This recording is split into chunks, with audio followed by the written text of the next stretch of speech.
Hello everyone and welcome to this new pick a card. Now, I've been led by my spirit team for several weeks now to make a pick a card reading on Ascended Masters. And this is so odd because never have I ever felt this strong of a spiritual calling to work with Ascended Masters energy as much as it's been for me during the last few weeks. So before I start, I just want you to know that today for these readings, the images that I selected for each pile, they're very, very biased, by the way. They're really based on the team of Ascended Masters that I personally work with. But I just want to let you know that if you work with different Ascended Masters and don't connect with the energies and all that I've selected for the piles today, then that's perfectly fine. While you will be choosing your pile, just ask your Ascended Master to point you towards a pile that holds a message for you and trust in that. Now, what do I mean by Ascended Masters, right? Because you will hear a lot of different versions out there of what Ascended Masters are. Let me get closer to my mic, you guys, because I'm not sure if you will be able to hear me well. There we go. Let's try it this way. So what do I mean by Ascended Master? Right? Because you will hear different versions of this term out there. Well, for me personally, an Ascended Master is someone who had an incarnation here. It's the spirit of someone who lived here, an incarnation on this earth, and who I personally consider to be enlightened. And by enlightened, by no mean do I mean to say that these people live perfect lives. In fact, I do believe that the Ascended Masters energy that I personally connect with had very complex lives and had very big accomplishments just as much as they had to undergo big tragedies. So I feel that these people that I find very inspirational in my own life, that are now deceased, had very imperfect lives and they live with all the different spectrum of emotions that we're all going to go through. They undergone suffering just as much as they have done incredible things for this earth and for humanity. And some Ascended Masters even didn't survive some of the challenges that they were presented with in their lifetime. So I do feel that living fulfilling lives here includes that we live with the fact that we're going to make some mistakes and that we are very imperfect beings that have an ego. You know, we have flaws. And to me, that's what actually makes life so deeply rich. And that's what makes the story of those people so interesting to me, is how despite those challenges and everything that they were confronted by, how they pushed through and made something out of themselves despite all of that, despite their life circumstances, despite the accidents and the misfortunes, the fact that no matter how hard life got on them, they still found a way to channel some strength from somewhere, some kind of divine strength to push through those challenges.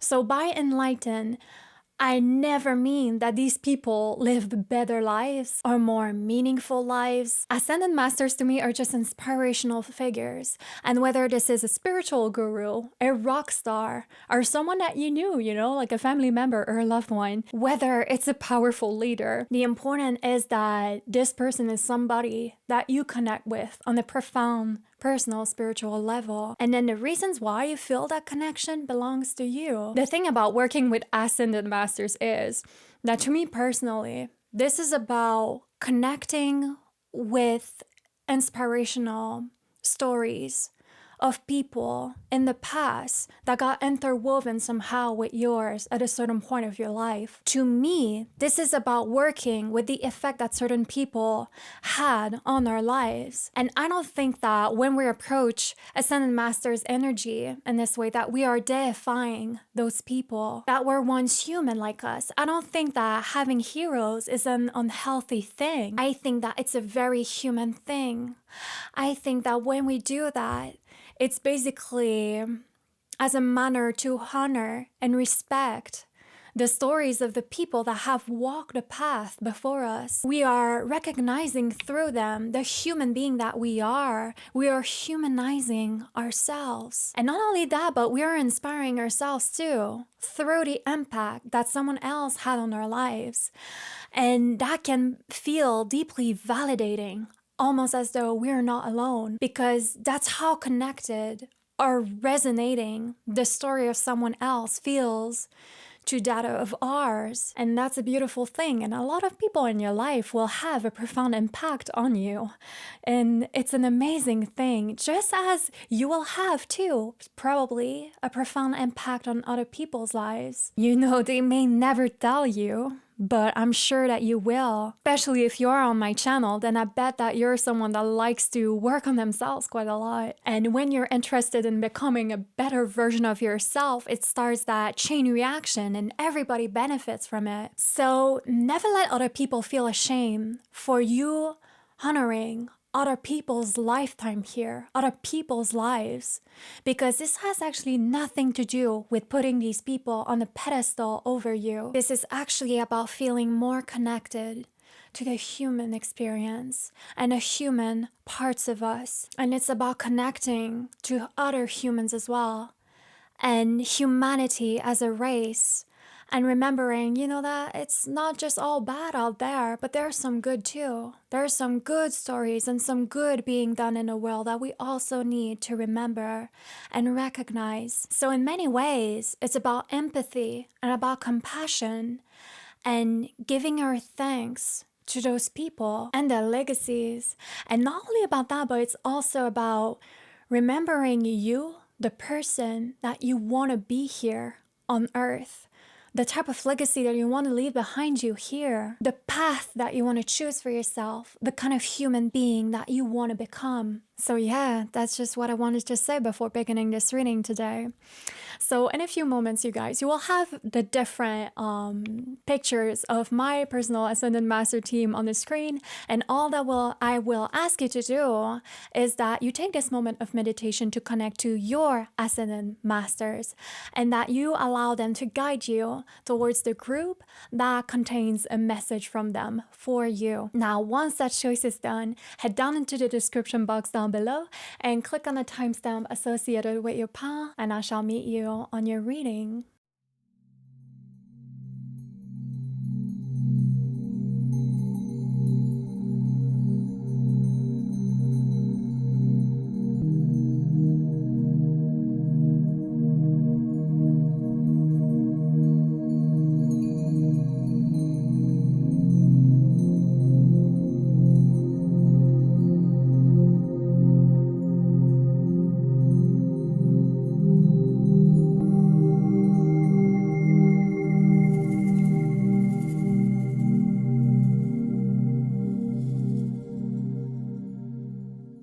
Welcome, Pile 1, into your reading. So you guys chose to receive a message from the energy and presence of Frida Kahlo today.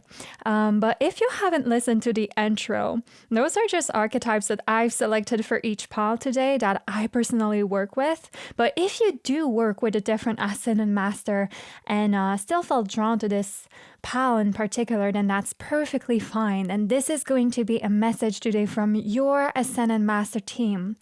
But each pile has been specifically crafted in its own energy today, because each one of them has their own selection of decks. And so, of course, for Frida, I had no choice but to go with the fabulous Tarot del Fuego, which is a very fiery, colorful deck. I also selected the Journey Oracle deck, which are these cards over here, and then the Animal Apothecary, which is this card over there, and it's the only oracle deck that we are going to be using in all of the piles today. But yeah, I decided to choose some very colorful decks for this one, for you, pile 1, because Frida has shown me just how much of a colorful and vibrant of a person she is, sort of visions that she sent to me when I was spending a lot lot of time with her during the last week when I was journeying with psychedelics.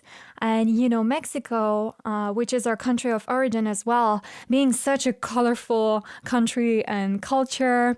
And by the way, if you want to skip ahead and, to the card reveal of this reading, do so, because I'm going to speak a little about my relationship to Frida. But I have come across Frida for the first time when I was actually kind of around 17, 18 years old and backpacking Mexico for the first time. That's where I also felt that strong pull towards La Santísima Muerte for the first time. Now, I have a very special connection, you guys, to Mexico that I personally feel to me is past life related, and it's okay if you don't believe in that.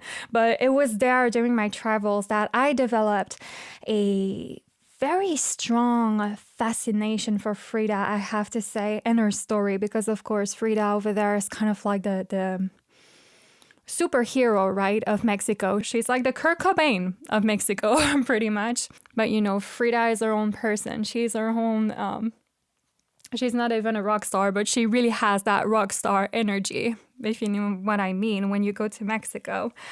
I feel like a lot of people internationally can relate to her. And it's a beautiful thing because what of an incredible woman she was. And especially me, like myself, having been an artist all of my life. I used to, paint a lot in my younger years. I used to play music, and now tarot is my main art form. And of course, her art was touching me very much. Frida being the first woman to have her art exposed in a gallery in France. I mean, this is massive. But beyond her and, her personal achievements, being a pioneer and trailblazer as an artist, I just love the woman and the human being that she was behind it all. And she was, very wise and a hopeless romantic as well, which I feel that at a certain point in my life, I could strongly relate to, definitely.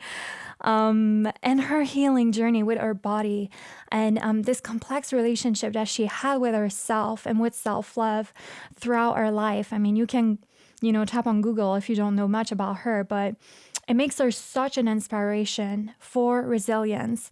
And it's during my journey with her where, last week I've talked about this if you already follow me on Instagram, but I sometimes use psychedelics to do some various spiritual journeying. And it happened that during this specific time, I didn't have even the intention to connect with Frida. It just happened in this way because I had like a statue of her. I have kind of like an altar of her outside on my porch, on my balcony. And it's during my journeying, basically, that she sent me visions of herself. Sometimes she was very human-like, and then her face would start to bear those warm marks that would then transform into blood. And then this blood would transform into paint, like into art paint, kind of like her face was painted like a sugar skull. And I understood at that time that she was trying to show me her rough past and her pains and how she transformed all of that into her greatest source of strength and artistic expression in her life. But I also feel that through those visions, she also wanted to show me metaphorically her connection to pain and to death. So her energy to me is very close to the one of La Santa Muerte. Like I feel like these two energies, they are very close to one another. It's like both Santa Muerte and Frida have this strong affection for the outcasts in this world and for those that suffered a lot in their past as well, in their own lifetime here. But yeah, so that was just like a few things that I wanted to mention personally about her for when it comes to my experience connecting to her energy. But moving on to your cards now, you guys, to see a message from your Ascendant Master. I want to start with your oracle cards today. I don't know why. I just felt like doing so. This is my reading. I do what I want. I'm kind of in that energy today, but I just felt drawn to do so. So yeah, let's see what Frida or any Ascendant Master energy that you could be working with today has to say to you. And we are starting with It says shake, release, heal, and move on. Then we have integrity.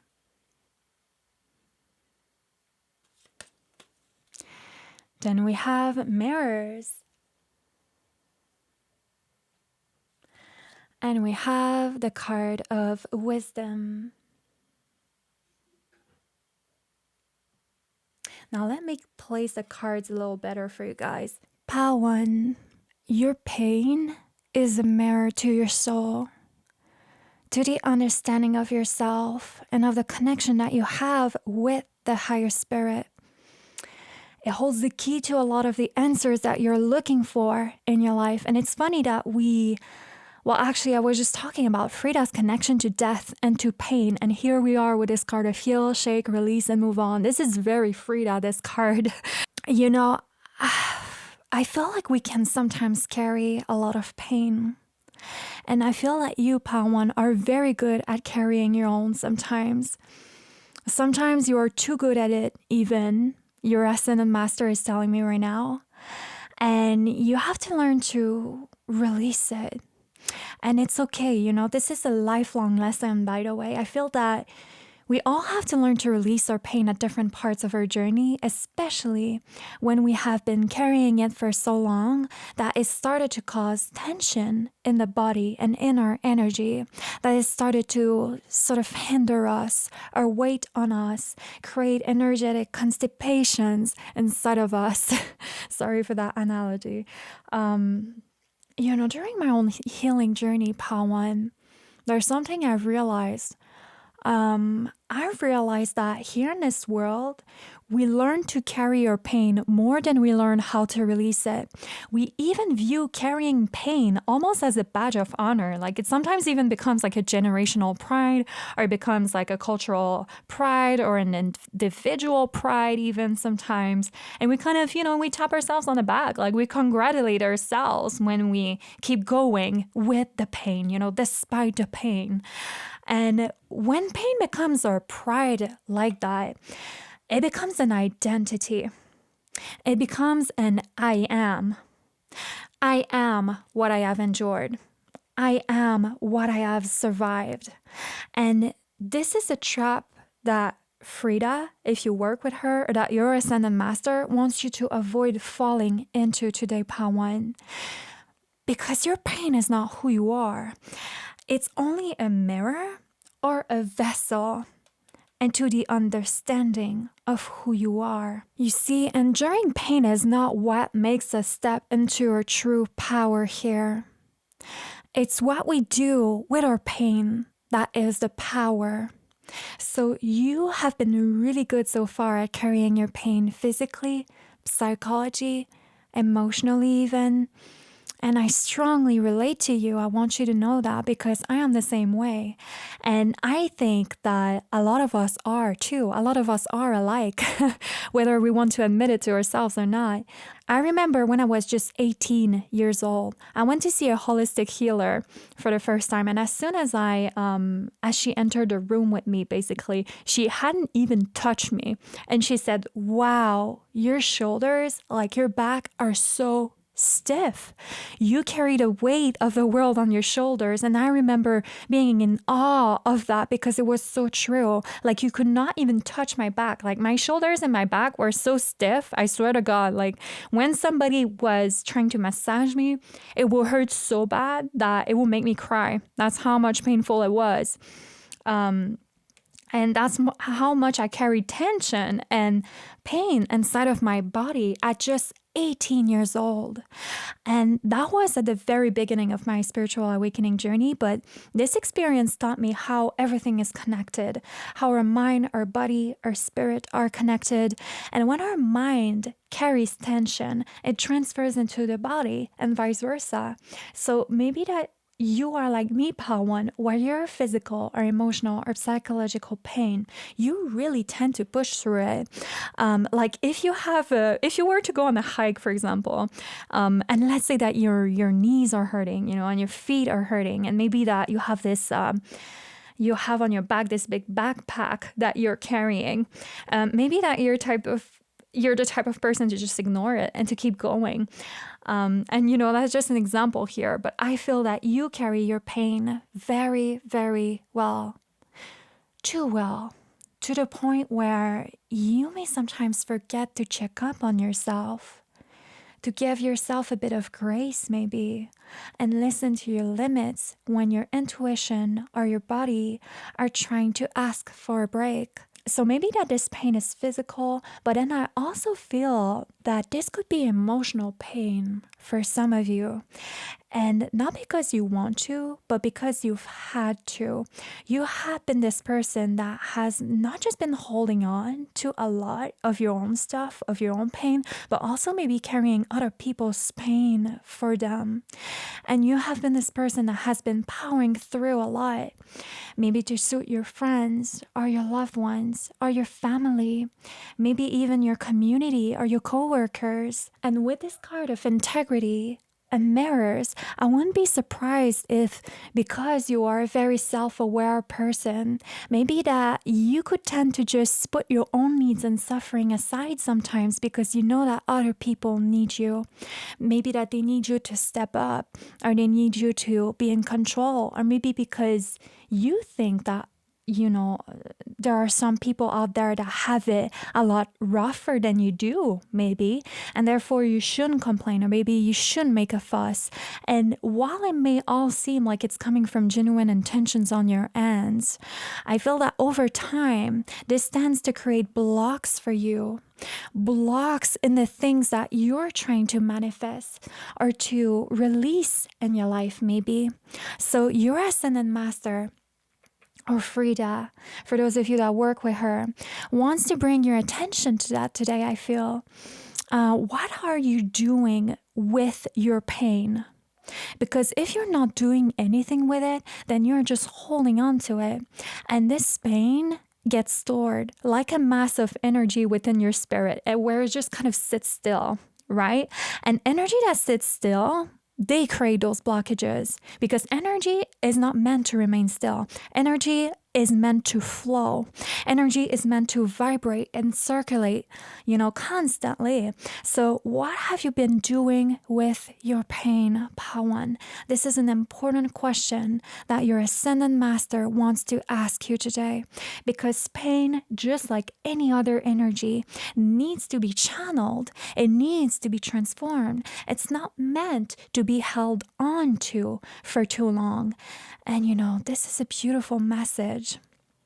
This message is so Frida, because, Frida, like her whole life, her whole entire life, she used art to transmute her pain. And maybe that for you, it's not art, Pawan, but maybe that it's something else that is just as healing and nurturing for you. But let's check what your tarot cards will have to say now, you guys, and what you guys have received. And let's get into some more messages for you. We have here the Seven of Wands. We have the Devil reversed. Then we have the Page of Wands reverse. This puppy cannot stop barking downstairs. I don't know if you guys can hear it. I don't know what's going on right now. Then we have the Six of Swords. And then finally, we have the Magician reversed. Yeah, you guys have been fighting off or combating a lot of powerful forces of energy alone or on your own with the Seven of Wands, Devil reversed, and this Page of Wands reversed. I feel that when we have been carrying uncertain battles for so long, having pushed through the hurts and the pain for so long, with the Six of Swords here too, we forget that we are not just warriors, but we are also healers. And we don't have to carry everything all the time, we don't have to create enemies all of the time. We can also let go.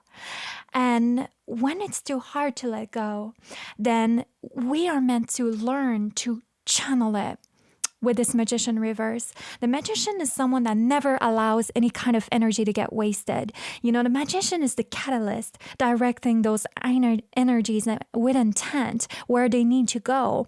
He is like a very good cook, you know, that never wastes an ingredients and uses all parts, all of his tools to make the magic happen or to create that dish, you know. So I find that interesting that he is in there reverse for you, Pawan. And there is also the Seven of Wands that tells me that you have been trying to stop a flow all by yourself lately. Do you see how this beaver has like this stockpile of woods on top of his head, and he's just like stopping that river from coming in his own way? You've been trying to stop a flow somewhere. That's what I keep getting with that. And I think that with the devil reversed here, right next to this card and a page of wands reversed, it's maybe out of self-protection that you're doing so. But yeah, it's interesting because the Seven of Wands with the beaver trying to stop that wave from crashing down with its barrage, and is, you know, this foot here walking on those daggers with the Six of Swords. It looks like you've been trying to swallow your discontentment or your pain somewhere. You've been trying to prove that you can do something or you can be strong throughout something, and you are trying to be tough and to carry along. So instead of releasing the charge, you are carrying it along with you. And this magician is reversed as a way to your ascendant master to say that this energy within you has been wanting to get released and purged for so long. It's been trying to redirect somewhere else in your life. It's been yearning to be channeled into something that is more productive than just holding on to it, that is more efficient, more worthwhile for you, Pawan, than trying to stop that flow from coming in. And Pawan, this will sound strange, but do you sometimes stop yourself from crying with the Seven of Wands? Maybe that you try to resist breaking down, or maybe that saying no has been very hard for you to do lately. But at some point, there are sacred limits within yourself that you need to honor and respect. And if you have been putting up with something for so long that it has become your new normal, which is what it kind of feels like in your reading here, then you have to relearn how to redirect your intentions in something that will be good for you with this magician reverse and something new. So for example, instead of focusing your energy on drawing strength and power and courage to continue on, then maybe that what you need to do is channel power, strength, and courage to walk away with a Six of Swords, to say enough is enough, or to put your foot down and say no. It's almost as though you've been channeling your strength and resilience into the wrong things or the wrong direction for so long, Pawan. Maybe because you think that putting up with your pain is the resilient thing to do. Maybe that you think that enduring is the resilient thing to do. Learning to stop, when to let go, when to walk away, and when to quit sometimes, before something turns bitter or irreparable or painful, I feel like it's a skill unto its own. It truly is. And I think that this is what your ascendant master energy is here to help you with in your own life. They are there to help you know your true, most honest limits.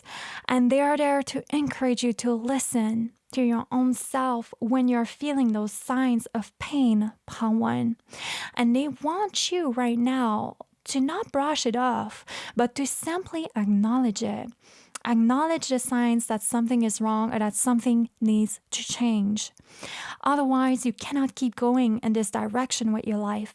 Most, but especially, I also think that they are there to tell you that it's okay for you to know when you've had enough with something and when you cannot take it anymore. And especially if it has started to be felt for you physically, where something is starting to like take a toll on you physically, and it's like physically you are not even able to continue. If you feel this way about something, it's your sign to stop. It's those moments where your body, your mind, your emotions are all screaming that they cannot take it any more of it. Knowing when you're done and when to quit is not a sign of weakness. It's one of the wisest lessons to learn because it takes a lot of discernment, a lot of wisdom to know when something is doing us more harm than any good, and when something has gone past a point of no return as well, which is what the Six of Swords can speak of sometimes too. So your Ascended Master wants you to redirect your intention and the direction from which you've been calling more strength and resilience from. There is something here about your reading that is screaming to me that you've been trying to channel the strength to keep going at something while it's actually the opposite you need to do. Like you need the strength to know when to step away and allow the natural forces of things, like the natural current of things, right?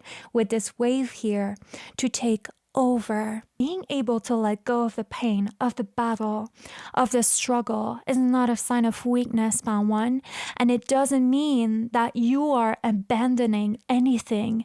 It's a sign of good mental health and of spiritual health. So that's the message of your Ascended Master here. You don't have to carry everything all on your own all of the time. And maybe that it's time to redirect your intention, not towards winning the fight, but rather healing and moving on. Channeling that precious, important energy into something that will be able to give you back eventually with the Magician reverse here, into something that is more effortless for you than what you have been finding the current trying to do. And I keep feeling that this finding has been your coping mechanism somewhere. It's been what you've gotten used to. You develop this armor. And even if, yes, it's a good thing, to have an armor on sometimes and to be able to strive through the world's challenges and the suffering that it throws their way from time to time, to be able to continue your progression. Being able to be gentle, to give yourself grace, and being able to let go is just as strong, if not stronger, because there is a level of integrity and letting go. And by integrity, I mean authenticity. I mean vulnerability. So this is about recognizing that for you, I think. That you have been carrying so much for so long and you've been too good at it. It's almost impossible to change a situation or to heal if we don't first acknowledge that something has to change or heal. If we don't acknowledge the devil in a situation, and by devil, I mean our vices, I mean our fears, our weaknesses, our sources of inner torture, the signs that something has gone wrong. Your Ascended Master wants you to know, Pawan, that it's only human to let go. It's okay to release and to change the current of energies of, from where it's been blocked for a while into a new place where it is going to be able to flow again with this Magician reverse here. Pawan, sometimes we can create certain stories. You can call them inner narratives, out of self-protection and survival. We create those so that, it will guard and defend the vulnerable parts of ourselves. And this is what the Page of Wands reverse here in your reading is making me think of for you. It makes me think of a vulnerable part of you that doesn't want to explore this dark cave alone, right? Sometimes it's because someone of the past took advantage of us and neglected us, but other times it's us that neglected ourselves. And the greatest barrier to flow, in my opinion, is fear. Fear makes a dam in the river of our creativity. But I feel that this is what Frida has been trying to teach so many people during her lifetime here. And what your Ascended Master was trying to tell you as well is that all of those things that you can feel, your grief, your frustrations, even your happiness, all of this can be transmuted and transform into your life with this Magician reverse here, into your creative process. But fear is oftentimes different because fear develops the resistance itself. It creates those blocks in our mind, our body, and spirit. Now, we cannot get rid of the fear unless we surrender to it, I often find. And that surrender is a process. It's a process broken down into baby steps, little tiny steps, into the unknown, each time, into the dark cave, one at a time, each day. And it starts with honesty, with this integrity card here, being honest with ourselves and with what we see with this mirror here. So that's the work that your Ascended Master team is here to accompany you in doing so at this time of your life, Pawan. It's how do you move forward those tiny steps at a time, saying that it's okay for you to let your pain behind. Because where you're going, where you are headed now, that pain is not needed in there anyway. It's not needed in that direction that you're going. Where you're going is a place of power with this Page of Wands and Magician here. And it has nothing to do with what you are here to endure, as it has everything to do with the things that you came here to create and channel from pain. This pain that is not you, but that is only another source of energy for you to utilize.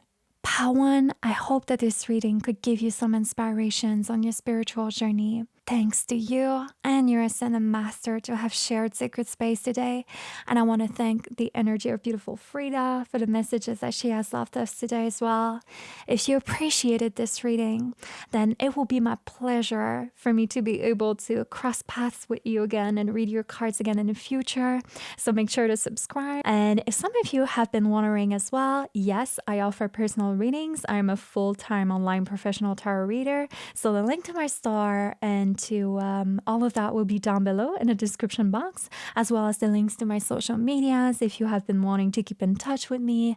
And otherwise, I shall see you all soon in the next video. Bye-bye, you guys. Welcome, Pal 2, into your reading. So you guys chose to receive a message from the energy and a presence of Bob Marley, my buddy Robert. But if you haven't listened to the intro, those are just archetypes that I selected for each pal, for when it comes to the Ascended Master that I personally work with.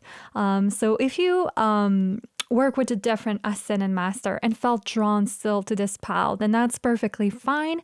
Then this is going to be a message from your Ascended Master team. But each pal has its very own specific energy today, because each one of them has their own selection of decks. And for Bob, I really felt drawn to the Osho Tarot, which is not a tarot deck, by the way. It's an oracle deck. But I feel that Bob has a simplicity and yet a power in the delivery of its messages that I feel a deck like the Osho has. It's very universal. It's a universal type of love or type of divine language that I tend to find that Bob speaks. So I decided to choose this deck.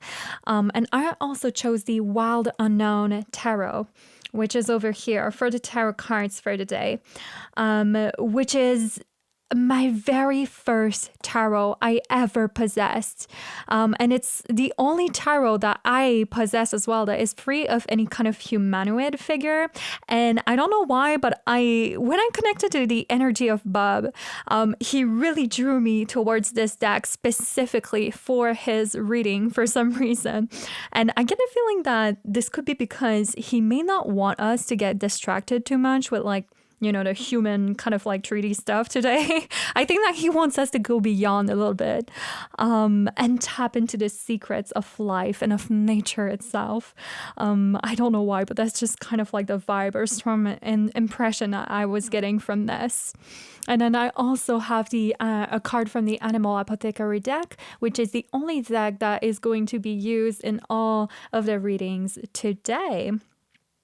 So if you want to skip ahead, you guys, to the card reveals, do so, because I'm going to share with you a little bit more about my personal connection to Bob. But yeah, I feel strongly for Bob. Like, this is my favorite fellow Aquarius. And I personally believe that he's a quintessential Aquarius model in the sense that his life was not just about the creativity and the music, but it was about the world.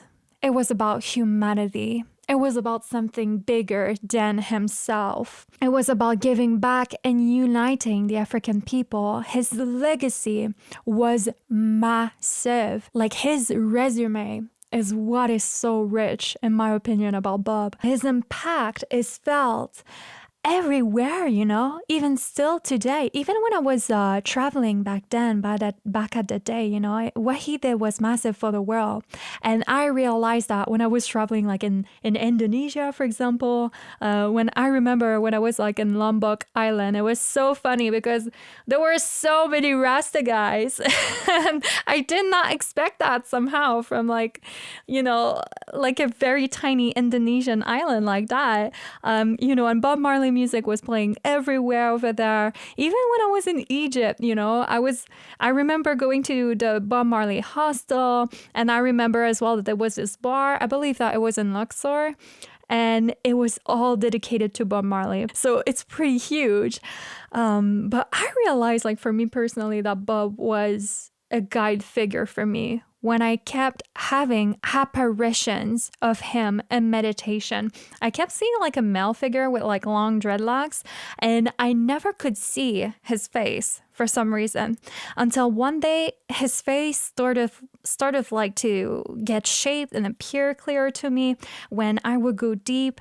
And I remember walking into the woods or next to the river or somewhere in nature like that, and I would find him sitting, inviting me to sit with him. And mostly when I am in his presence, that's what we just do. Basically, is that we just sit and we talk. And that's what I find so special about this energy. Mostly when we are together and chilling in the astral plane, that's what we do. And we just philosophize about life, So it's very special because it's not like he's taking me anywhere. He is just very much in my mind, like a good cerebral Aquarius, I guess. And we just talk for on and on in those meditations. And he asks me questions, insightful questions. I feel that this is what truly helps me as well. He brings me to think a lot beyond and to go outside of my own mind. So yeah, I realized that he was sort of a spirit guide to me in a sense, especially through my meditations, beyond this very strong connection I always had to his music. I'm a very big fan. So yeah, I really love reggae. So I realized that he could just be someone that I could go to pull inspiration from and to start to introspect deeply from, someone I go to when I am in need of kind of like finding back my own Zen space, my own state of carefree flow. And when I need to enter my own inner hippie energy, kind of like my own inner activist energy too. But moving on to your cards now, you guys, to see a message from your Ascendant Master. I really wanted to start with your Oracle cards today. Don't know why, just felt like it for all the pals. So let's see what Bob or any other Ascendant Master that you could be working with at this time has to say to you. And we are starting with the card. Oh, I love this one. Look at this. Evolve into your complexity. See, I really love that. Like each time I connect to Bob, he brings me to think deeper. And I just love that this card came through from him. Then we have here turning in. Then we have, this is probably one of my favorite cards from this deck. I'm so glad it came out today. Ordinariness. Look at how beautiful this is. I feel like we can forget sometimes how like there's so much beauty and simplicity. Then we have here abundance. Yeah, so much abundance to find too, right? And the things that may seem ordinary to others, but that for us hold deep meaning. Bob Marley is a spirit that I go to when I need to channel my inner hippie, like I was saying, and go back to the basics, go back to simplicity. And I do believe that there is an inherent, timeless wisdom in simplicity, in the basics, in the foundation that we build in our life. So I love those cards here because it's very reflective of his energy. Of this energy, whether you work with him or a different ascended master who has a similar type of energy. But Pal 2, I feel like your meaning for happiness, for bliss and fulfillment has changed a little. You have changed a lot during the last few weeks, months, and even years. And your ascended master wants to say to you today that it's okay to stop to have to get to know the new you. It's okay for people to have to get to know the new you. There are all the ways that may no longer serve you into this new space that you are coming into inside of your life. There could be types of content that you used to absorb a lot in the past, or maybe methods of healing that could have felt like once they were really necessary for you. They could be philosophies and ways of living that used to resonate with you, and today you may not resonate with them as much, or maybe that you're slowly detaching from them more and more, and that could feel scary a little to you. But that's what tends to happen when we are outgrowing things, or when we are in a period of integration. And it's quite funny because this is something that I was actually meditating about last week and contemplating in my own spiritual journey. But there are times where our energy can enter a spiritual overstimulation state, as I call it, where our energy becomes oversaturated with new lessons or new learnings, new subjects that we are studying, the quantity of spiritual content that we're trying to absorb. It's like our mind, our spirit, they go overload. And our mind and spirit aren't meant to be in a constant sponge process. And by sponge process, I mean absorbing information from your surroundings, from outside of yourself, on and on. We need those moments of break or stillness from time to time. Those moments of spiritual inner contemplation as well. We need those moments of break from all of these things, all things work related and self-development related, because we have to allow our mind and spirit to integrate these into our lives before we shove down more. And that's also part of the inner work too, you see. So I know that it sounds strange, weird, and funny, but there is such a thing as spiritual burnout. Or spiritual overload. And this can happen when we are in a period of healing or in a period of growth where we are learning all these new things about ourselves, or these new spiritual concepts and ideologies. And when we are taking on a new spiritual journey, we can sometimes be so excited, right, about everything that there is to learn, everything new that we have to take on.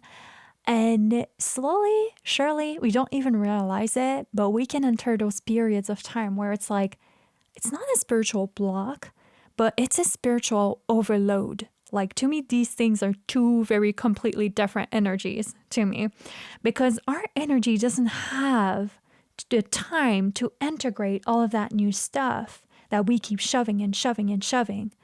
And it kind of starts to feel restless with overstimuli.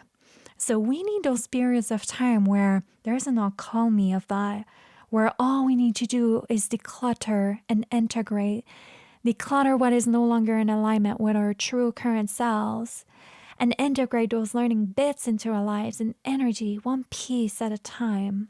But in order to integrate these new learnings, lessons, and growth, we need those periods of calm We need those periods of stillness. And I don't want to call it stagnancy because to me, we're not blocked when we are in a moment like that. We are just in an intimate relationship with ourselves. We take the time to consult what we think, what we believe in, what we want to do, what makes us feel abundant. And that's something that I feel we don't talk about enough. I feel that sometimes we can all get so concerned with our human relationships and our relationship to the Most High, which are beautiful things too. But sometimes we can forget about the relationship that we have with our own selves. And we can forget sometimes to consult ourselves. We forget to check in with ourselves, how we feel, what we think about the world, what we want in a specific moment that is the present. We can forget that within us, there is a voice of wisdom that is just as interesting as the voice, any other voice that you can find out there in the world, that has interesting things to say and wise things to say. And we can forget sometimes that there is a whole entire world and lore worth exploring within ourselves and about ourselves.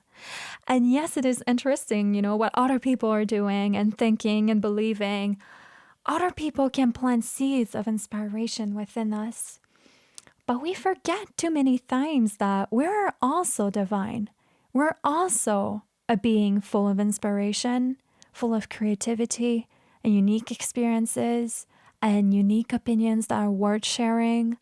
And that is just as important, if not more important, than any other type of wisdom that we can pull from out there, in our external world. So, when things outside of ourselves don't resonate as deep anymore, it's time to go within and to strip back to the basics. And I feel that this is what your Ascended Master wants to share with you today, Pansu.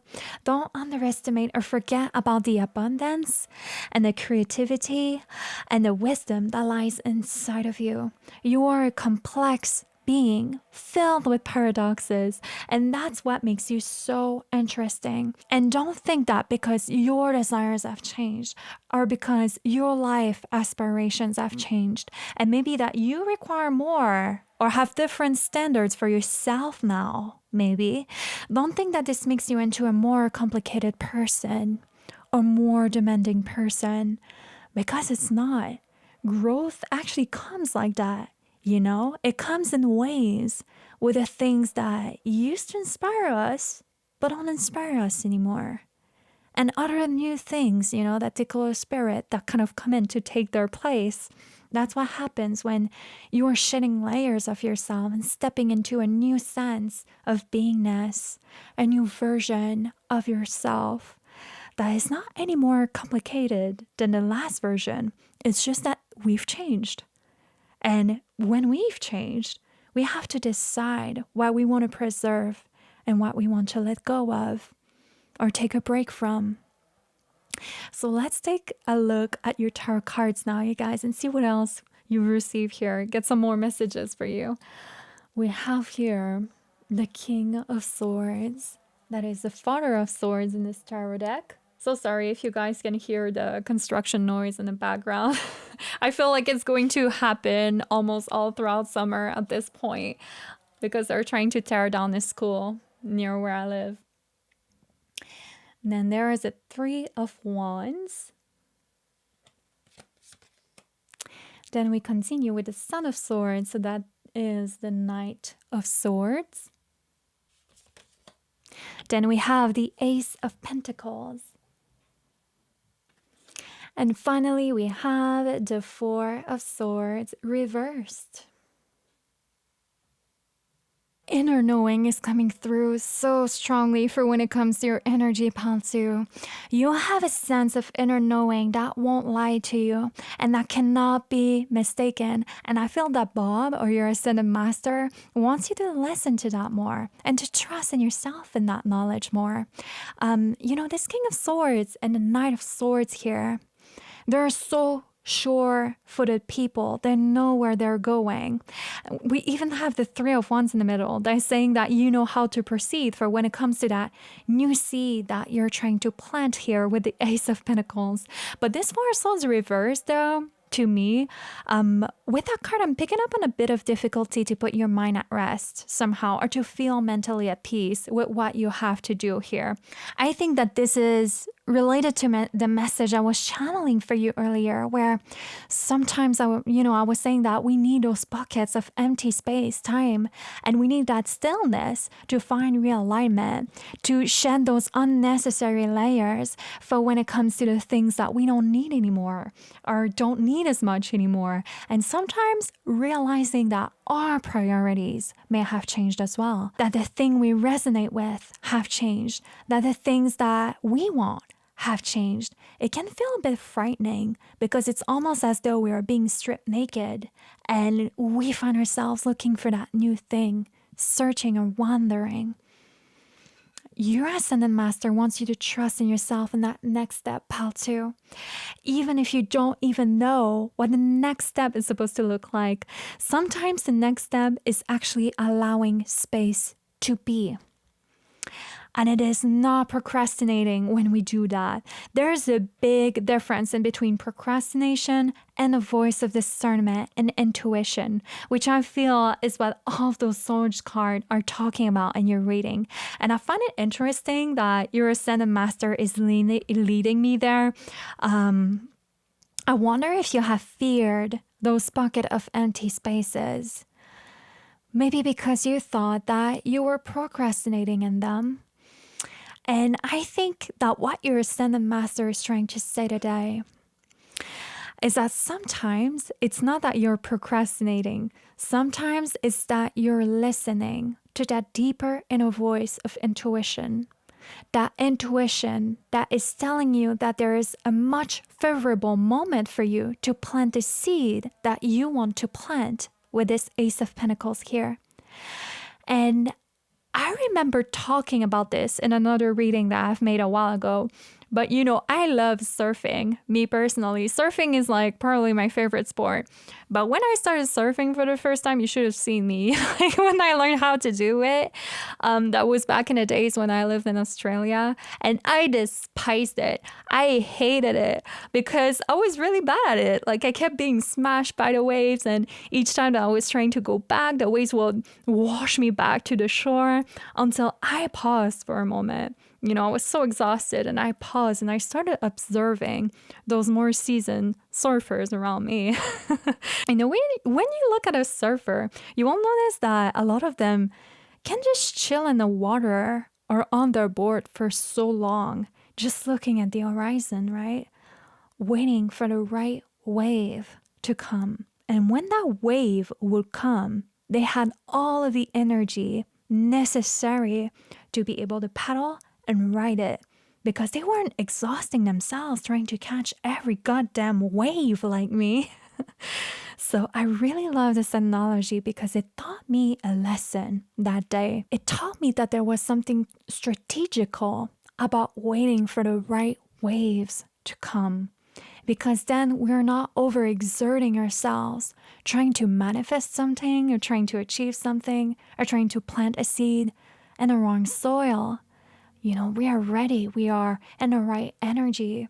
We're in the right mindset for it to make it happen. A lot of people hate the concept of divine timing. And I think that it's because they don't understand it. Because divine timing is not just it's not just there to punish you, It's not there to just make you wait just cause you cannot have what you want right now. The universe is not like a parent that doesn't explain because they are too tired with their children. That's not the way that divine timing works. Divine timing is like nature. It's like the ocean. It's the rhythm of the waves and it's the seasons. You wouldn't plant a seed in the winter expecting to grow pumpkins now, would you? That's what divine timing is all about. It's kind of like an internal clock. So Bob, or your Ascendant Master, wants you to be in alignment with that wave that is coming for you because it is coming. But you need not to overexert your energy right now. You have to keep yourself mentally prepared, mentally focused with this Four of Swords reverse to catch it, because it is coming. It is coming very, very soon. Now, there's another message here as well coming through. I'm hearing for you, Pantu. Do not shame your own ambition. I'm not sure if it's because of that card of ordinariness here, and evolve into your complexity. But Bob wants you to listen to what growth, achievement, abundance, and success looks like for you right now. Not what it looked like to the old you 1 year ago, a month ago, or even yesterday. But he wants you to look at how that looks like for you right now, today. I get the sense that the things that you want, you don't rest in the consciousness of wanting them with this Four of Swords reverse. Maybe because nobody else around you wants the same things as you, or maybe because you've been raised to want other things maybe. But you know, Paltu, some of us are dreamers and want big lives here. And then some of us want small life. And we're okay with that. We don't want to be bothered. We just want to have that small life, quiet life to ourselves. And we're satisfied in that. And maybe we want things to stay simple and modest. And there's nothing wrong in wanting more. Like there is nothing wrong in wanting less too. There's nothing wrong in having higher standards for yourself and not finding yourself contented or satisfied with the type of life that other people say you should feel satisfied with, or that the people before you gave to you maybe, that the advertisement industry is trying to push you, or saying you should be happy with this kind of life. Some of us want to raise a family in a home. Some of us want to live and raise a family in a bus. Some of us want our day job to be our life's work and legacy. And some of us just want something steady and stable to get that paycheck and to just go back as soon as possible to other things that we enjoy elsewhere in our life outside of work. And don't ever feel ashamed for how small or how big of a life you aspire to have. Your Ascended Master also wants to say, with his Ace of Pentacles here and his Four of Swords reverse, that sometimes the motivation doesn't come from a place of feeling deeply at peace with what you have. Sometimes the motivation doesn't come from a place of gratitude or a place of creativity. Sometimes the motivation comes from what you feel that you don't have and are tired of not having. Sometimes the motivation comes from not having the money or not having the time or not having reached that state of contentment yet. And there's nothing wrong with that. Wow, I love this message. Let me tune in a little deeper into that. You are allowed to be motivated by the things that you are motivated by, Patu. And sometimes the fuel doesn't come from great purpose or great goal. Sometimes the fuel comes from, I'm tired of being broke. I'm tired to be, at the bottom. I'm tired of not having the time for myself or with my loved ones as much as I would want to. And there's nothing wrong with that. When people want to have a lot, like a big home, a lot of money, a better career status, we shame them by calling them greedy. And when people don't, we shame them for being too complacent or too lazy. But nobody knows you as best as you do, Pantu. People just focus on what is on that surface level.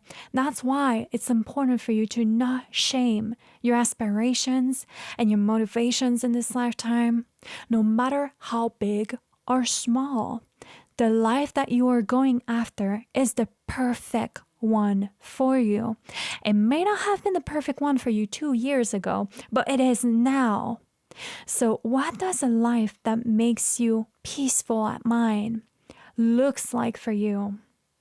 I think that your Ascended Master is there with you, working at defining that with you. Because when we don't define what is peaceful for us, what peace means for us, I think that this is where we cannot find rest and where it never feels like enough.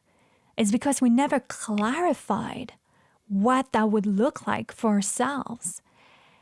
I know that for me, a life that brings me peace, a life that brings me a peace of mind, is a life that is debt-free, with not too much stuff besides the stuff that I like and that bring me joy, where I can do what I want, when I want.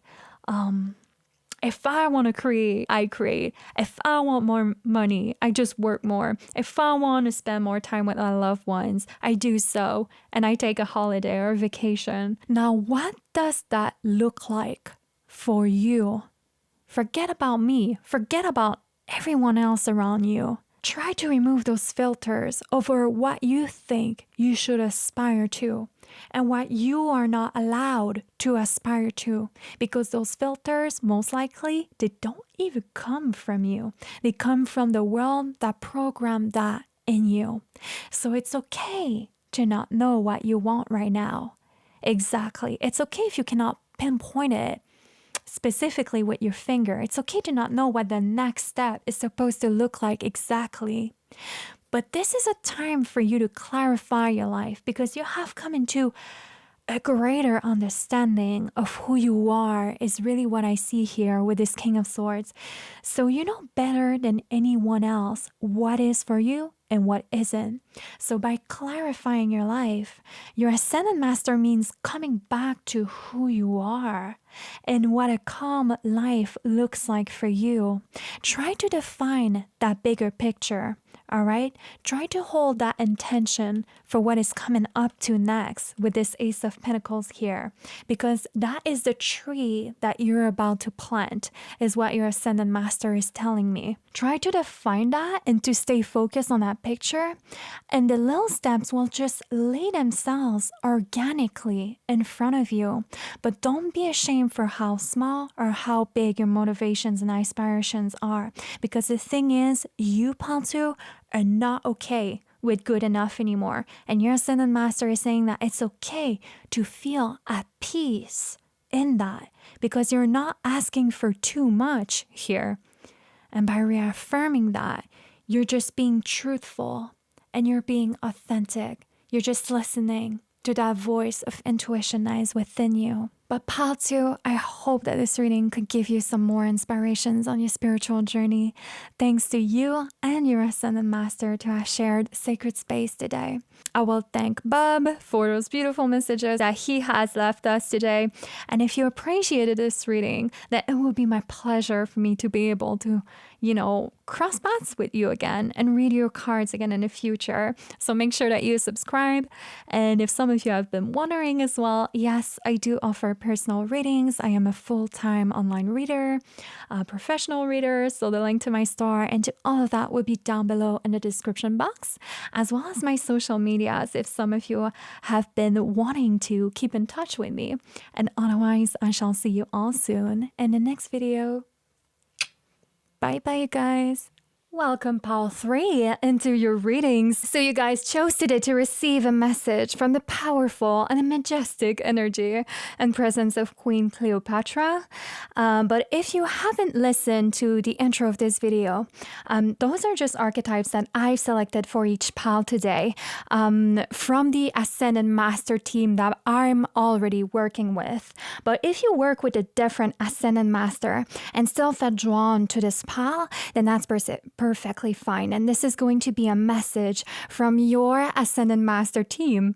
But each pile has its own specific energy today. And this is what I love the most, because each one of them has their own selection of decks today. And for when it comes to Cleo, I really felt drawn today to pull from the Work Your Light Oracle deck, which is this one over here, because there's a lot of ancient Egyptian symbology in this deck in particular. But it's also a very sort of etheric oracle, and I feel that Cleo's energy is so very ancient that this deck was very fitting for messages today. And for Tarot now, I decided to select the Star Child Tarot deck, which again, it comes from the same creator as the Work Your Light, so it has a lot of ancient Kemet symbology in it, ancient Egyptian symbology. And then we also have a card from the animal apothecary oracle. Yeah, that's how it's called, which is over here. And it's the only deck today that is in every single palm. So if you want to skip ahead to the card reveal, do so, because I'm going to share with you a little bit about my own personal connection to Cleopatra. Now, this one relationship here is interesting because it really caught me off guard. Cleopatra is the first ascended master spirit that I didn't reach out to first, but she kind of reached out to me first in a sense. And, I started having dreams of her, dreams of Cleopatra. So this was a few weeks ago already, like already at least a month ago. And it's what kind of inspired me actually to make this reading in the first place. And then after that, my experience with Frida kind of solidified this idea. But as soon as I started having dreams of her, she started to appear online as well, in the things that I happened to stumble across. And, because I'm aware that there's an algorithm online, right? I try to not only base myself off of that for when it comes to the signs and synchronicities that I will register. But right here, I'm not just talking about algorithm stuff, but even friends like that I had on social media started to post things with images of Cleopatra. And I started seeing her appear literally everywhere. And, the documentary even came out on Netflix at about around the same time that I was having dreams about her. And I also started having this huge, unexplainable nostalgia calling me back to Egypt, calling me back to my travels to Egypt, because I've been to Egypt before. And I don't know why, but I really felt that calling to kind of revisit the pictures that I have this trip, and to kind of even, think about going back someday. And, I even had this huge pull to write to one of my Egyptian friends. This was about a week and a half ago. And so I did. But Egypt to me was like a dream come true when I was there, for sure. When I was in Egypt, I went to Philae Temple in Aswan. I don't know if I'm pronouncing that right. Philae. This is Isis temple, by the way. And yeah, I don't say Isis because some Egyptians have corrected me before. Some Egyptians that I have met don't like when her name is said in this way. They told me to say Isis. So that's what I say now, Isis. So it just stuck with me. But yeah, I went to the temple of Isis in Aswan. It's on an island that you can only access by boat. And, we had to pay a local to kind of bring us there.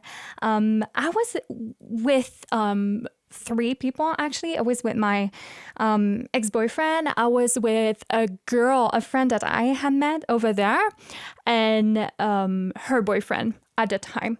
So yeah, I was with this girl that I met while traveling Egypt for this trip, and her and I had a super strong connection from the get-go. It was very special.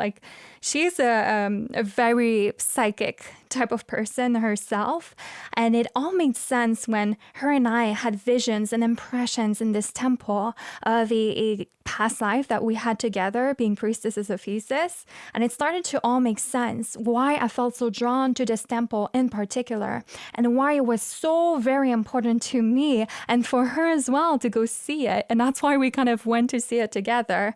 And huge synchronicity that the guy that happened to drive us there by boat, he happened to be in a circle of Isis worshippers. And he was telling us about all of his stories about that. There are still worshippers of the old gods across Egypt, by the way. And this man took us to crazy places. He took us to swim in the Nile, and of course in a part that is crocodile safe and crocodile free.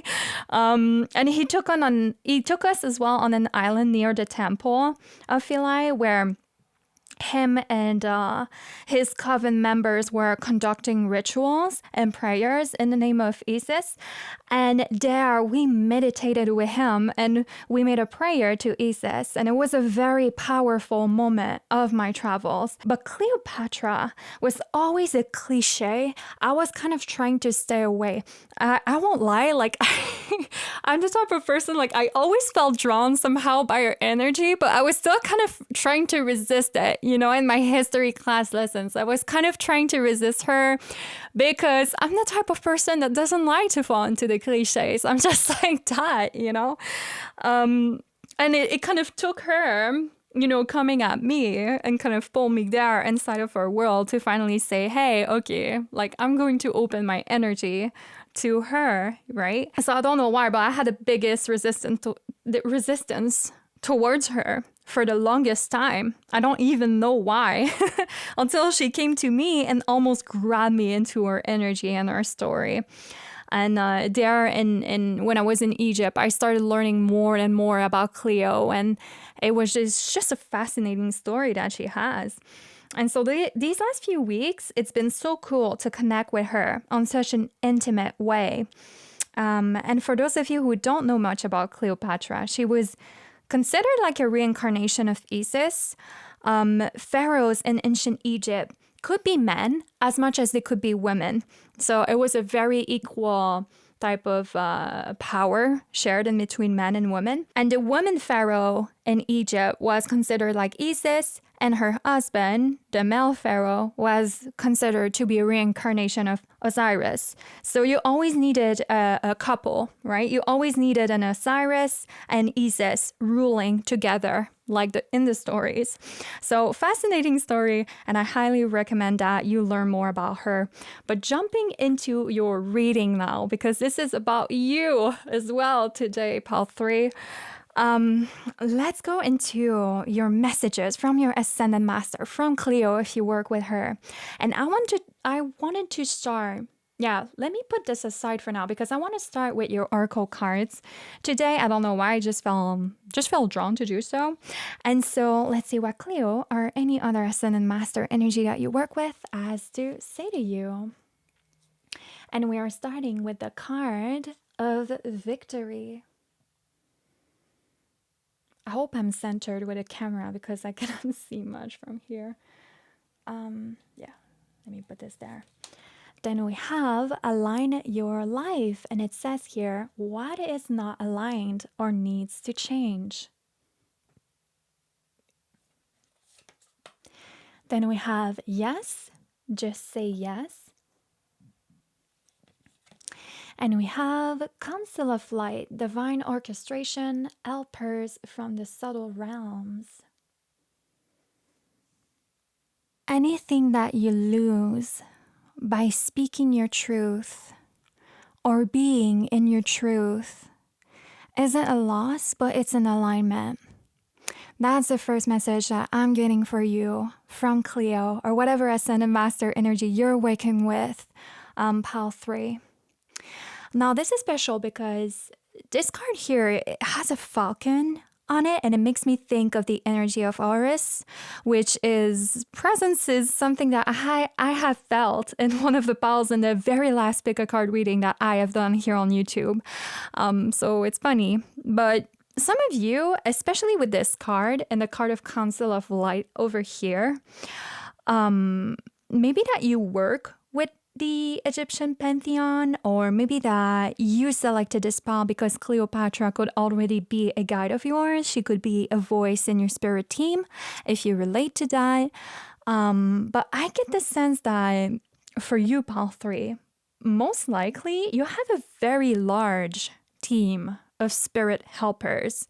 And if Cleopatra is someone that you work with, then I feel that she's not the only energy connected to ancient Kemet that is working with you, ancient Egypt.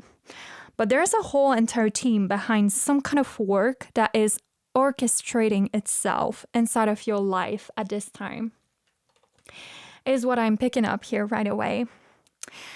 I feel that Cleopatra, or this very large team of Ascended Masters that is around you, is helping you fight a lot of battles that you have in your own 3D sort of human realm, Ball 3 with this card of victory here. And I'm also picking up for you that whatever is trying to come inside of your life at this time or during the next following weeks, this is very important. This is a very important message. But try to say yes to it. Try to remain open to it, to whatever may come, in whatever shape or form it comes into. Because I'm picking up that this thing, whatever it is, that is coming inside of your life, it's coming in to secure a victory for you. So it's trying to secure your victory in a fight that you have been keeping to yourself. And your Ascended Master wants you to know that they are not alone fighting in this battle with you, but they are commanding a group of spirit around you here. And they have been trying to win over your faith and your confidence in how something is meant to play out, evolve in your life, or develop in your life over time. So I think that your Ascended Master is trying to develop your faith surrounding a battle that you have been trying to win. And what seems special about this battle to me is that it may seem to you, Pal 3, like it's a 3D thing, like it's something material, or, belonging to the material realm, if I should say. But I am actually picking up that this is a spiritual battle for you. This is an energy battle. And this battle has transferred into the spiritual realm. And I feel that this is why this card of the Council of Light came out for you here.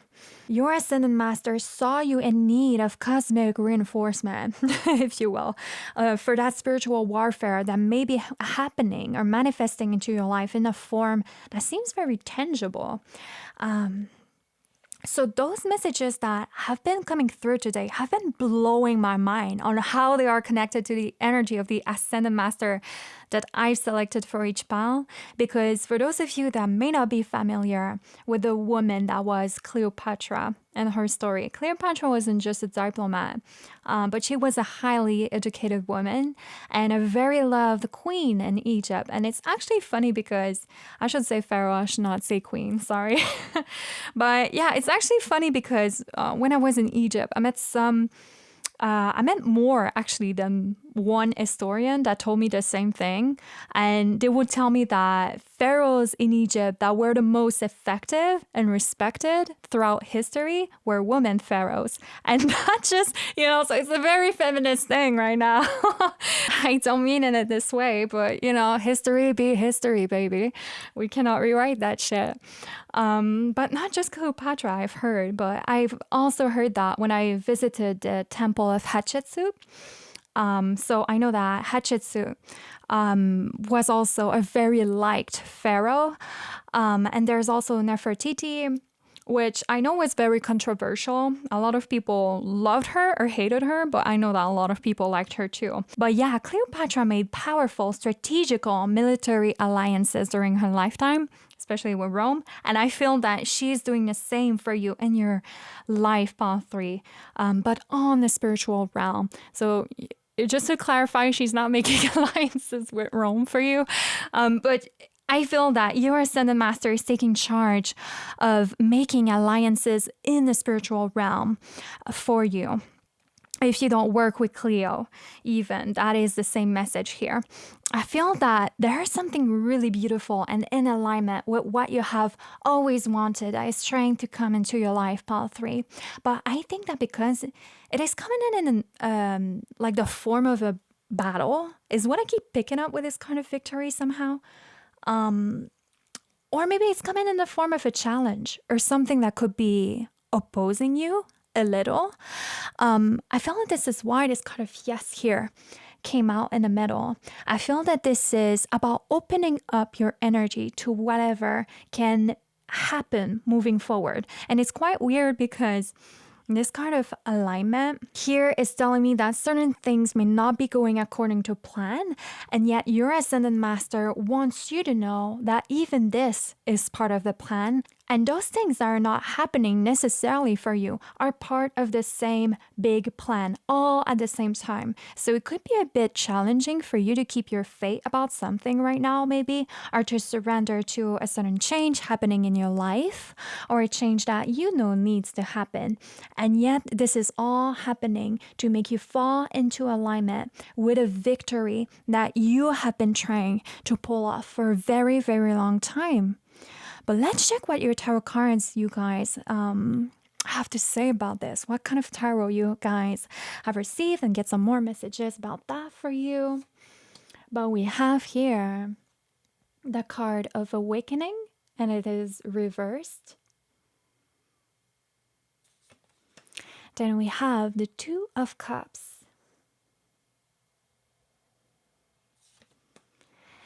Then we have the Three of Crystals reversed. So that is a Three of Pentacles reversed. Then we have the Star. And finally, we have the Lovers. This card has been coming through a lot in the most recent readings I've done. Wow. Okay, so Cleo, or your Ascended Master, has been opening your eyes up a lot for when it comes to the energy surrounding you that match your goals and the things that you're trying to accomplish or call in, and the energies are not in alignment with a future you know you are destined for. Pile 3. It's crazy because the Two of Cups is a card of partnership. Then we have the Three of Crystals here. That is the card of teamwork. And we have the Lovers, which speaks about a lot of things, just like any other card in tarot. But it really alludes to those divine unions in our life. And I truly feel that there is a divine union like that, or a perfect match that your Ascended Master has been trying to orchestrate in your life. But in order for you to welcome it inside of your life, you have to let another part of your life or another alliance go. So for example, this is like finding the perfect place to rent your business at. But in order to come across it, you have to break up with your lease somewhere else. So it's just an example here. Apply it how you want to see it. But there is an equal or perfect match. There is an equal perfect match that your Ascended Master team has in store for you.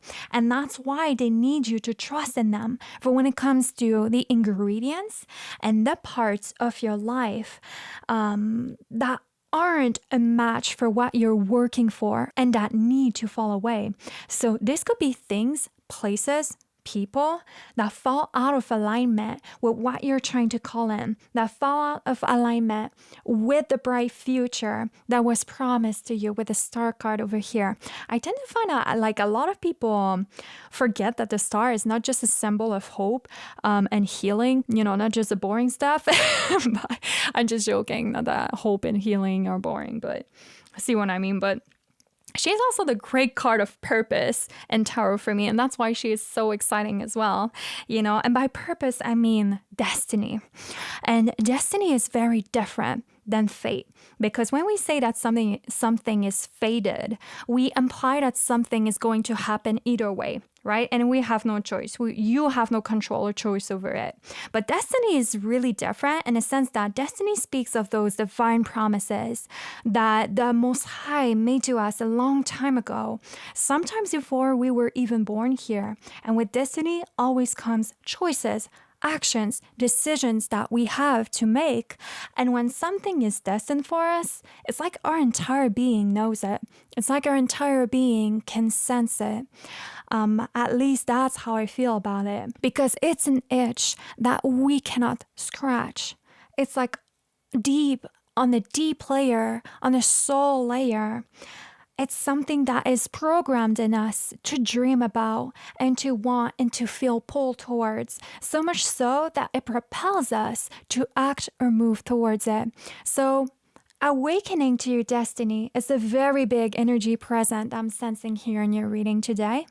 And Cleo, or your Ascended Master, has been awakening you very much to the truth at the core of certain relationships, partnerships that can no longer work in your life if you are to move in the direction of your destined match. And this doesn't have to be people, by the way.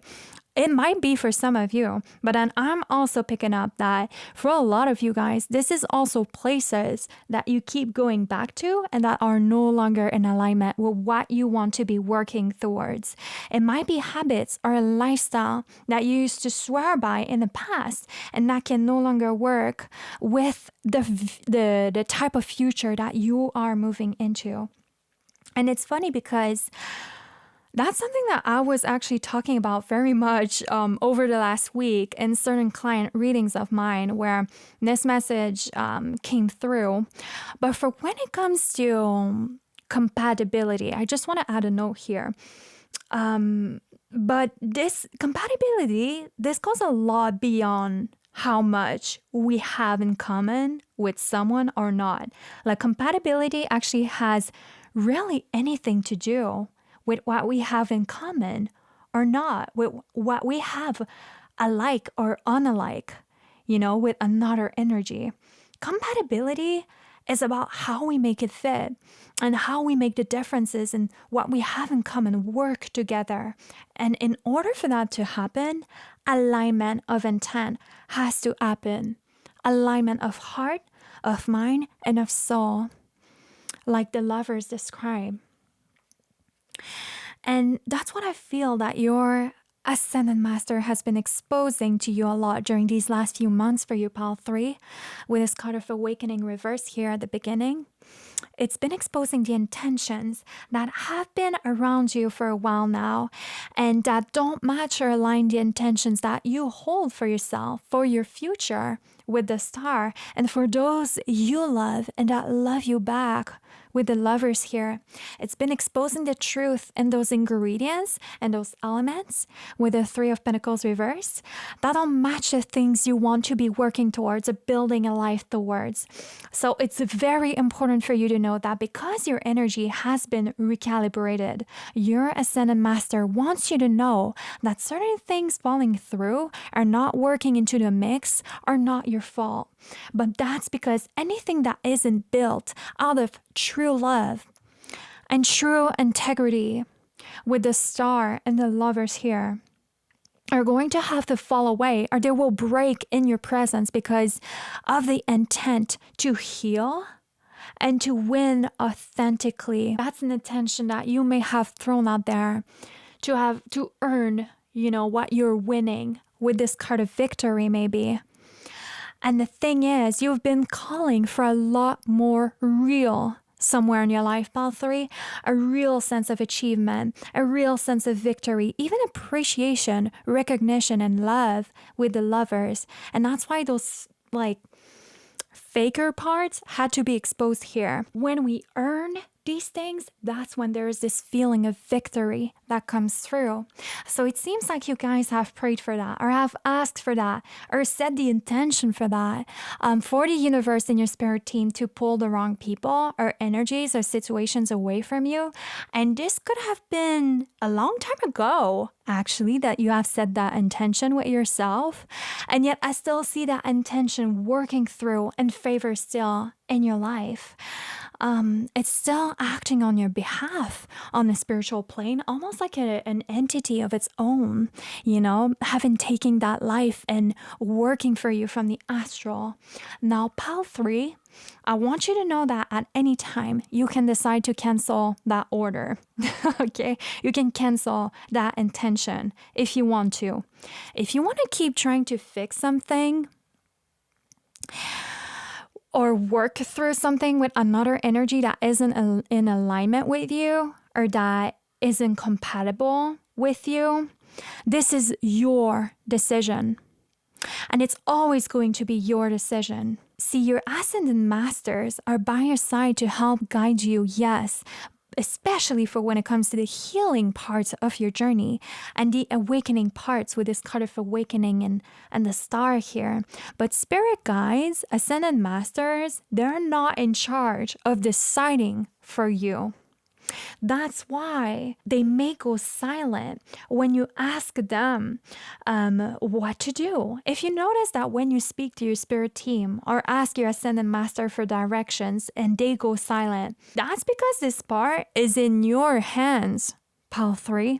And I feel that this is something we have to not forget, that this is our life here, and our spirit guides or ascended masters or any other spirit for that fact will never interfere with our free will here.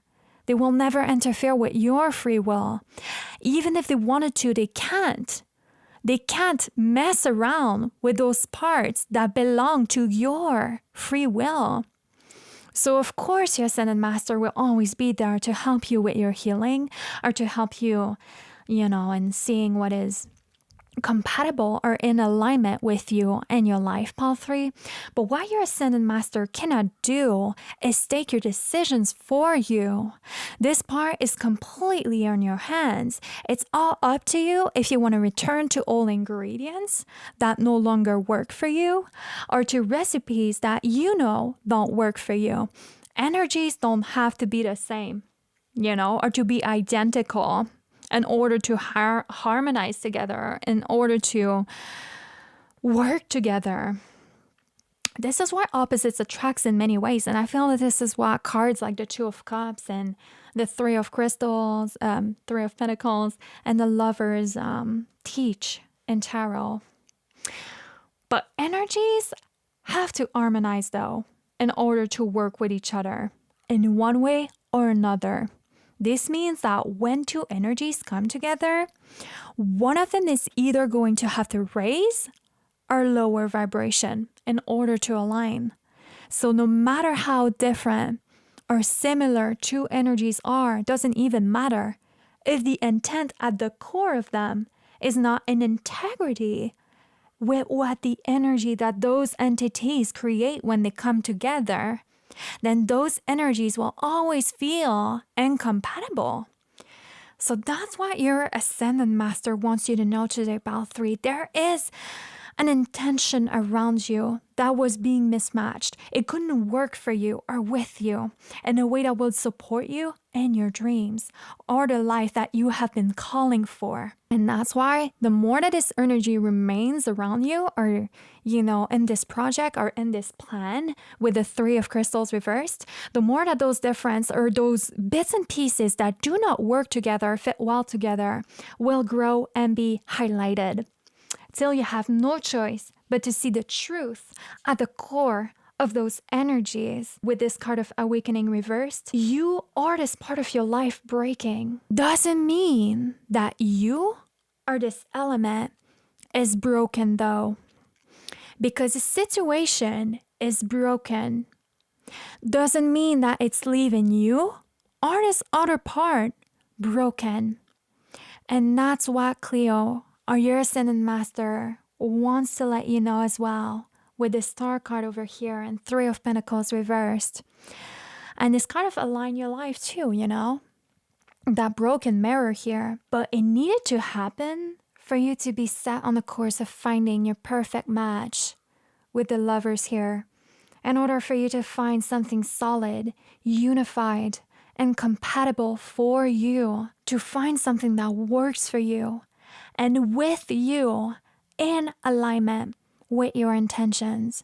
So something more in alignment is coming in here that your ascended master wants you to be prepared to say yes to. Wholeheartedly, pile 3. It needs your heart and your energy ready and open to welcome it. But pile 3, I hope that this reading could give you some inspirations on your spiritual journey. Thanks to you and your ascended master to have shared sacred space today. And I want to thank as well the energy of beautiful Cleo for the messages that she imparted us with today. And if you appreciated this reading, then it will be my pleasure to be able to cross paths chat with you again, and make sure to subscribe if you want to make this happen. And if some of you are curious as well and wondering, yes, I offer personal readings. I am a full-time online professional tarot reader. So the links to my store and to all of that will be down below in the description box, as well as the links to my social medias if you have been wanting to keep in touch with me. And otherwise, I shall see you all soon in the next video. Bye bye, you guys.